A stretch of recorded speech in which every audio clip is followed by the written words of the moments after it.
محمد اظہر صدیق اپنے special program کے ساتھ حاضر خدمت ہے۔ 22 جون چل رہا ہے اور اگلا ہفتہ جو ہے بس چھٹیوں سے پہلے کا ہے، جس میں کچھ عدالتی معاملات وہ صبح کے پروگرام میں کوشش کروں گا ڈیٹیل ڈسکس کروں 9 مئی والے کیسز کے حوالے سے اور توشہ خانہ کی ضمانت کے حوالے سے۔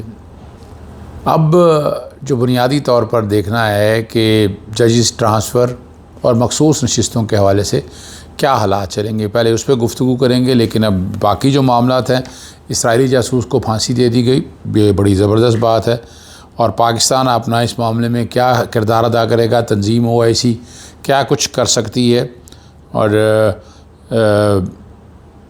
جو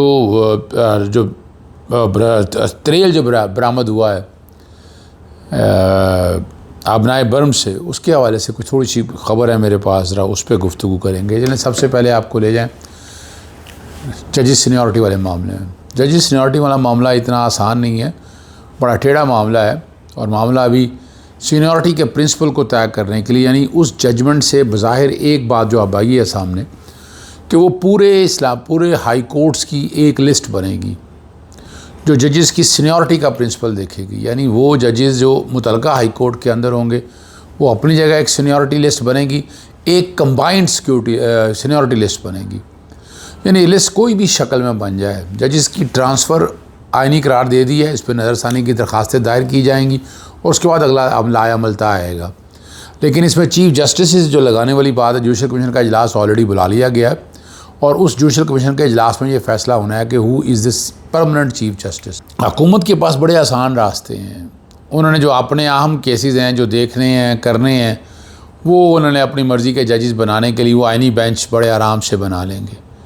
اسلام آباد میں پارلیمان نے بنانا ہے، پارلیمان میں اکثریت ان کے پاس ہے، تو 2 قرارداد پاس کریں گے سادہ میجورٹی سے اور آئینی بینچ بن جائے گا، یعنی ایک بینچ وہ ہوگا جو دوسرے کیسز کو دیکھے گا اور ایک بینچ جو ہوگا وہ معاملہ آئینی کو دیکھائے گا۔ لیکن ہائی کورٹوں میں کیوں نہیں بنائے جا رہے، اس کی ایک وجہ سمجھیے گا، چونکہ نیب کو کنٹرول کرنا ہے، FIA کو کنٹرول کرنا ہے، پولیس کو کنٹرول کرنا ہے، تو آئینی معاملات کی تعداد ذرا کم ہوتی ہے۔ تو اگر وہ آئینی بینچ پہ بنا دیں تو وہاں ڈر ہے کہ کوئی ایسا فیصلہ نہ آ جائے۔ لاہور ہائی کورٹ میں یہی بنایا ہوا ہے نا، یعنی آپ دیکھ لیں نا، موجودہ چیف جسٹس صاحبہ ہیں، یہ FIA کے کیسز، پولیس کے کیسز، نیب کے کیسز ان کی مرضی کے ججز ہیں، اور وہ 7 ججز کے بارے میں آپ کے سامنے بڑی دفعہ بات بتا چکا ہوں، آج بھی دیکھ لیں۔ وہ نیب ادارہ دہشت گردی کی کورٹ ایک ہی جج رکھا ہوا ہے، ایک ہی DB رکھی ہوئی ہے، وہ DB علیحدہ کریں، وہاں نیب کے کیسز کی باری ہی نہیں آتی ہے۔ یعنی حالات یہ ہیں کہ وہاں باقی کیسز کے اندر ہی وہ اتنا ٹائم گزر جاتا ہے، مرڈر ریفرنس لگے ہوئے ہیں یا باقی کیسز لگے ہوئے ہیں، انہی میں اتنا وقت گزرتا ہے، نیب کے کیسز کہاں سنے جا سکیں گے اپنا، اور یہ بجائے کہ ان کی مرضی کی چیف جسٹس صاحبہ کی بینچ بنانے کی، بینچ فکسنگ، اور اس کو کیا کہتے ہیں، اسی کو تو بینچ فکسنگ کہتے ہیں۔ اور یہ اب معاملہ باقی ہائی کورٹوں میں بھی اس لیے نہیں کر رہے ہیں، لیکن اب مجبوراً جیسے کرنا بھی پڑا، تو آئینی بینچ اور ہائی کورٹ کے جو چیف جسٹس ہیں وہ اپنی مرضی سے لگائے جا سکیں گے۔ اسلام آباد ہائی کورٹ میں بڑا مشکل ہے، اس کی بجائے 27ویں آئینی ترمیم کی تیاری ہو رہی ہے کہ وہاں ججز روٹیشن کے طور پر لے جا سکیں، ایک جگہ سے دوسری جگہ کی طرف آئے۔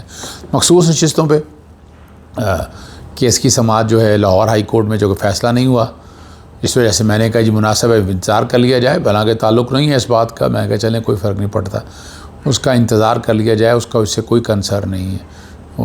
آ جائیں ججمنٹ ہم بھی دیکھ لیں، فیصلہ ہم بھی دیکھ لیں، اور اس کے بعد فیصلہ کریں گے کہ کیا ہونا۔ مخصوص چیزیں پاکستان تحریک انصاف کی ہیں، وہ مال غنیمت سمجھ کے چھین لیا گیا اور اس کو اس طرح لے کر جایا گیا۔ انڈیپینڈنٹ اردو کی ایک خبر ہے، پہلے ذرا میں اس پہ بات کروں گا۔ آبنائے برمز سے برآمد ہونے والا 83% تیل کا خریدار ایشیا ہے اور صرف 7.5% یورپ جاتا ہے۔ اس طرح مائع قدرتی گیس کا 87% ایشیا کو جاتا ہے۔ ایران اس کو مکمل طور پر بند نہیں کر سکتا کیونکہ یہ سارا راستہ اکیلے ایران کا علاقہ نہیں۔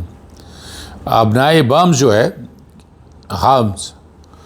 ہمز کی حفاظت کے لیے امریکہ، برطانیہ، فرانس اور انڈیا سماعت کئی ممالک کے جنگی بحری جہاز بین الاقوامی پانیوں میں تعینات ہیں۔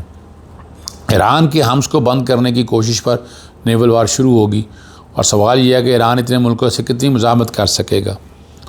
مگر پانیوں میں ہونے والی اس جنگ سے تجارت ضرور متاثر ہوگی اور چیزیں مہنگی ہو جائیں گی، مگر اس کا زیادہ تر اثر ایشیا ممالک یعنی ایران کے قریب سمجھے جانے ملکوں کو ہوگا۔ ابنائے ہم سے روزانہ 2 کروڑ سے زیادہ بیرل تیل گزرتا ہے جو دنیا کے کل استعمال کا 5واں حصہ ہے۔ تقریباً 8 کروڑ 50 لاکھ ٹن مایا گیس LNG بھی سالانہ یہاں سے گزرتی ہے، جو عالمی LNG تجارتی کا تقریباً 21% ہے۔ وہی تقریباً وہی آپ اندازہ لگا لیں 5واں حصہ ہی آ گیا۔ اور ماہانہ 1000 سے 1200 تک جہاز اس آبنائے حرم سے گزرتے ہیں۔ اور ایران کے وزیر خارجہ سعید عباس اراغچی کی پریس کانفرنس، ڈونلڈ ٹرمپ نہ صرف ایران کو بلکہ اپنی قوم کو دھوکہ دیا ہے۔ ایران اپنی خود مختاری اور دفاع کا جاری رکھے گا۔ امریکہ صرف دھمکیوں اور طاقت کی زبان سمجھتا ہے۔ امریکہ اور اسرائیل نے ہماری ایٹمی تجربہ پر حملہ کر کے ایک بڑی ریڈ لائن عبور کی ہے۔ NPT میں تحفظ دینے میں ناکام رہا ہے۔ یہ ایک سنگین چیلنج ہے۔ میں ماسکو جا رہا ہوں، کل روسی صدر پیوٹن سے ملاقات کروں گا۔ میں پیوٹن کے ساتھ سنجیدہ مشاورت کروں گا۔ کل رات کا حملہ ایک بڑا قتل ہے، امریکہ کی صہیونی حکومت کے وزیر اعظم کو بچانے کے لیے کیا۔ ابنائے حمز بند کرنے پر ایران کے لیے مختلف آپشن موجود ہیں۔ ساتھ ہی عوام ٹرمپ کے خلاف سڑکوں پر آ گئی ہے کہ امریکہ کے عوام اس عوام کے نام یہ حملہ نامنظور ہے۔ یہ حقیقت ہے، جو حقائق آپ کے سامنے رکھتے رہتے ہیں۔ آپ وہاں سے اندازہ، اسرائیلی جاسوس کو جو ہے نا وہ پھانسی دے دی گئی ہے۔ عدلیہ کے میڈیا سینٹر نے اعلان کیا کہ ماجد مشیبی کو سزائے موت سنائی گئی ہے، جسے موساد کے ایجنٹ کے طور پر گرفتار کیا گیا۔ اس پر مقدمہ چلایا گیا۔ کیس کی دستہ کے مطابق موساد کے ساتھ تعاون کے دوران ایک شخص نے موساد کو خفیہ معلومات فراہم کی اور بدلے میں کرپٹو کرنسی حاصل کرنے کی کوشش کی۔ اس کا خلیج فارس کے ساحل پر واقع ملک میں موساد کے چیف آف سٹاف سے رابطہ تھا۔ اور کیا پاکستان کی کسی بات اسرائیل کے مقابلے کسی بات پر اہمیت دی جائے گی؟ اس پر جواب بالکل نہیں ہے۔ ٹرمپ کی وقت یہودیوں کے بغیر کچھ نہیں ہے، اور یہودی جہاں بھی ہر خواہ ایران میں کیوں نہ، وہ اسرائیل کا ہی خیر خواہ ہوگا۔ General field marshal Asim Munir کی ملاقات اور اس کے بعد حکومت کی طرف سے ٹرمپ کو نوبل پرائز کے لیے نامزد کروایا گیا، حالانکہ لیگی اسے دہشت گرد تک کہہ چکے ہیں۔ اس کے بعد تک کہہ دیا تھا کہ ٹرمپ 2 ہفتوں کا حملہ نہیں کرے گا۔ حکومت اور فیلڈ مارشل کو بےعزتی کے تاریخی گڑھے میں دھکیل چکا ہے۔ حکومت کو یہ نہیں کرنا چاہیے تھا جو بات ہے، اور دیکھیں نا یہ بڑی تکلیف دہ بات ہے، اس سے بچنا چاہیے۔ اس طرح بالکل ایسا نہیں ہونا چاہیے۔ ٹرمپ کسی صورت بھی قابل اعتبار نہیں ہے۔